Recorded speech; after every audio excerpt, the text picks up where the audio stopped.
Patay ang isang retiradong pulis matapos na pagbabarilin ng nakaalitang negosyante sa Nueva Ecija.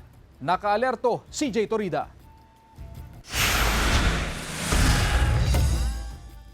Nasawi ang 51 anyos na retiradong pulis matapos pagbabarilin ng nakaalitang negosyante sa barangay Pulong Bahay, Quezon, Nueva Ecija umaga kahapon. Sumuko ang sospek ilang oras matapos ang pamamaril. Nagpangabot sila sa bukid at yun nga, binaril na yung biktima natin.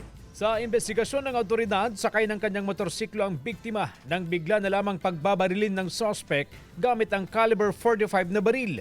Nakarecover ang mga pulis ng ilang basyon ng bala ng caliber 45 sa pinangyarihan ng krimen.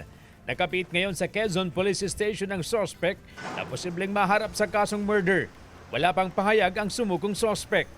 Ang motibo niya, matagal ng alitan to all grudge between the biktima at saka yung suspect natin.